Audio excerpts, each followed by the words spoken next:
আসসালামু আলাইকুম প্রিয় দর্শক, অন্য মঞ্চের আলাপচারিতায় আপনাদের সকলকে আমন্ত্রণ জানাচ্ছি। দর্শক, অবশেষে প্রফেসর ইউনূস সরকারের গোমর পুরোপুরি ফাঁস করে দিলেন তারই উপদেষ্টা, তারই শিষ্য, তারই ছত্রছায়ায় বেড়ে ওঠা একটি রাজনৈতিক দলের এখন মুখপাত্র আসিফ মাহমুদ সজীব ভুঁইয়া, সাবেক উপদেষ্টা।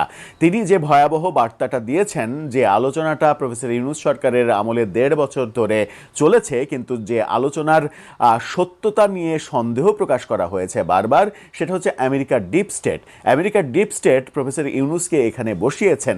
এই আলোচনা চলছিল। আমেরিকার ডিপ স্টেট শেখ হাসিনা সরকারকে উৎখাত করার জন্য সমস্ত কিছু করেছে, এবং সেই মেটিকুলাস প্ল্যানটা প্রফেসর ইউনূস এবং আমেরিকার ডিপ স্টেট থেকেই হয়েছে, এরকম কথাবার্তা আলোচনা চলছিল। কিন্তু তার সত্যতা নিরূপণ করতে আমরা হিমশিম খাচ্ছিলাম। এবার আসিফ মাহমুদ সজীব ভুঁইয়া সরাসরি বলেই দিলেন যে প্রফেসর ইউনূসকে আমেরিকার ডিপ স্টেট ২০২৯ সাল পর্যন্ত ক্ষমতায় রাখতে চেয়েছিল। অর্থাৎ তাদের যে সরকার, সেই সরকারকে অন্তত ৫ বছর ক্ষমতায় রাখতে চেয়েছিল। আমরা এরকম তথ্য তো জানি, শুনছিলাম যে প্রফেসর ইউনূস যখন দায়িত্ব নেন তখন তিনি শর্তই দিয়েছিলেন অন্তত ৫ থেকে ৭ বছর তাকে সময় দিতে হবে এই দেশটাকে বর্বর থেকে সভ্যতায় আনার ক্ষেত্রে। যদিও খুব কম সময়ে তিনি বর্বর থেকে সভ্যতায় এনেছিলেন, এবং সভ্যতায় এনে বাংলাদেশকে মবের দেশ হিসেবে প্রতিষ্ঠিত করেছিলেন। চলুন একটু জেনে দেখি আমেরিকার ডিপ স্টেট কিভাবে ডক্টর ইউনূসের সরকারকে ২০২৯ সাল থেকে মেটিকুলাস ডিজাইন করে রাখতে চেয়েছিল, কেন তারা ব্যর্থ হলো, কি বলছেন আসিফ মাহমুদ সজীব ভুঁইয়া। সেই আলোচনাই করব এই ভিডিওতে। থাকবেন পলিটিক্স টিভির নিয়মিত আয়োজনে।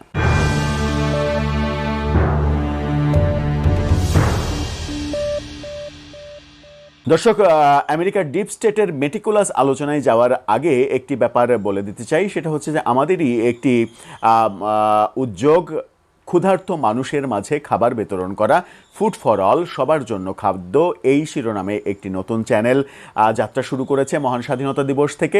আপনারা সেই চ্যানেলের সঙ্গে যুক্ত হয়ে তাদেরকে, এই টিমকে সাপোর্ট করে আর্তমানবতার সেবায় এগিয়ে আসবেন, যেন তারা অনুপ্রেরণা পায়, যেন সমাজে একটা মেসেজ যায়, যাদের সামর্থ্য রয়েছে তারা যেন অসহায় মানুষকে এক মুঠো খাবার দিয়ে সহযোগিতা করে।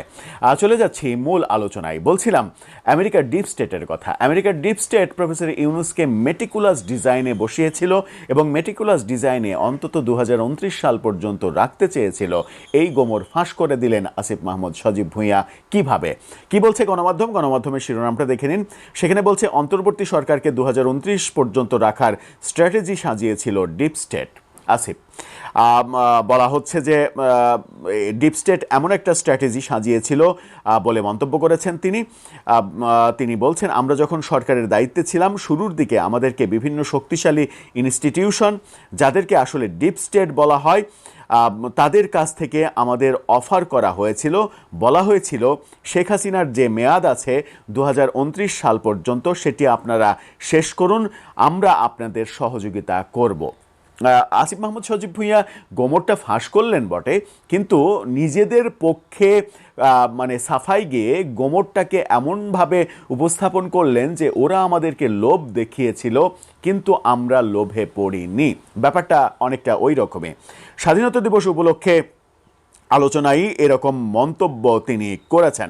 আসিফ মাহমুদ সজীব ভুঁইয়া বলেছেন তাদের নির্দিষ্ট কিছু শর্ত ছিল, কিছু কিছু জায়গায় তাদেরকে ফ্যাসিলিটেট করা, এবং তারা রোড ম্যাপও করে নিয়ে আসছিল যে বিএনপির নেতাদের তো সাজা আছে, সাজা থাকলে সাধারণভাবে নির্বাচন দিলেও তারা নির্বাচন করতে পারবে না। তাদের সাজাগুলো না করে, অর্থাৎ বাতিল না করে, আদালতের মাধ্যমে এগুলো দীর্ঘ করে তারেক রহমানের নিজের নামে সাজা ছিল। তিনি যদি সাজাপ্রাপ্ত অবস্থায় থাকতেন, নির্বাচন হলেও তিনি বাংলাদেশের নির্বাচনে অংশগ্রহণ করতে পারতেন না। তারা পুরো স্ট্র্যাটেজি আমাদেরকে সাজিয়ে দিয়েছিল কিভাবে তাদের সঙ্গে সমঝোতা করে ক্ষমতায় থাকা যায়। আমরা কিন্তু সেটাতে সায় দিইনি। বড় বড় কোম্পানিগুলো তেল মজুত করছে, আর এই মজুত সিন্ডিকেটে বিএনপির বিভিন্ন অংশের যোগসাজশ রয়েছে বলে অভিযোগ করেন তিনি। আসিফ বলেন, আমি গত সরকারের পারচেজিং কমিটিতে ছিলাম, তেলের ২ মাসের মজুত থাকার কথা, ১ মাসের মধ্যে কিভাবে এই দুরবস্থা হয়, অবশ্যই সরকারের ঘনিষ্ঠ কেউ মজুত করছে। এরকম অনেক কথা বলেছেন। অর্থাৎ তিনি মূলত বলতে চেয়েছেন যে ডিপ স্টেট চেয়েছিল বিএনপিকেও মাইনাস করতে, বিএনপির নেতাদেরকেও মাইনাস করতে এবং তাদের ক্ষমতা দীর্ঘায়িত করতে এবং 29 সালের পরে নির্বাচন দিতে, এবং সেই নির্বাচনে তারা যেন, তাদের পক্ষের লোকজন যেন নির্বাচনে অংশগ্রহণ করে পরবর্তীতে আবার রাষ্ট্র ক্ষমতায় আসতে পারে, এরকম অফার তাদেরকে দেয়া হয়েছিল। কিন্তু তারা এতই মহৎ, তারা এতই উদার, তারা এতই দেশপ্রেমিক যে এই অফার তারা গ্রহণ করেননি। কিন্তু আসিফ মাহমুদ সজীব ভুঁইয়া এটুকু কেন বললেন না যে ডিপ স্টেটের এই মানে প্ল্যানিংয়ের পেছনে কারা রয়েছেন, তাদের নামটা বলে দিলেও ভালো হতো। তিনি যে এই যে এখন বিএনপিকে মাইনাস করার চেষ্টা করা হয়েছিল, তারেক রহমানকে মাইনাস করার অফার দেওয়া হয়েছিল আমাদেরকে, এই কথা বলে বিএনপির সফট কর্নার তৈরি করার যে চেষ্টা করলেন তিনি, সেই চেষ্টা কি সফল হবে? বিএনপি কি এই চেষ্টায় অনেকটা মাথা নোয়াবে? ব্যাপারটা কিন্তু মজার।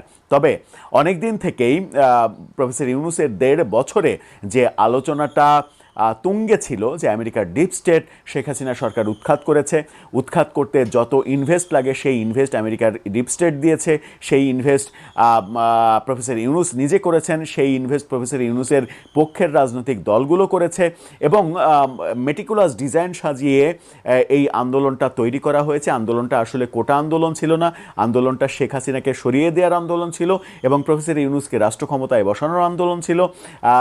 প্রফেসর ইউনূস যেন অন্তত 29-31 সাল পর্যন্ত কিংবা আজীবন যতদিন বেঁচে আছেন ততদিন ক্ষমতায় থাকতে পারেন, সেরকম একটা ডিজাইন সাজানো হয়েছিল। সেই ডিজাইনটা আসলে ভণ্ডুল হয়ে যায় বিএনপির রাজনৈতিক বলিষ্ঠতার কারণে। বিএনপি যদি এই জায়গায় ছাড় দিত তাহলে প্রফেসর ইউনূস কখনোই এই গত 12ই ফেব্রুয়ারি নির্বাচন দিতেন না। এই আলোচনাটা অনেক দিন থেকেই ছিল, সেই আলোচনায় নতুন করে ঘি ঢেলে দিলেন আসিফ মাহমুদ সজীব ভুঁইয়া, কিন্তু একটু ঘিটা ঘুরিয়ে ঢাললেন, এমনভাবে ঘুরিয়ে ঢাললেন যে ডিপ স্টেট আমাদেরকে অফার করেছিল কিন্তু সেই লোভনীয় অফার আমরা গ্রহণ করিনি। আপনার কাছে কি কথাটা বিশ্বাসযোগ্য হয়? আপনার মতামত জানিয়ে লিখতে পারেন আমাদের কমেন্ট বক্সে।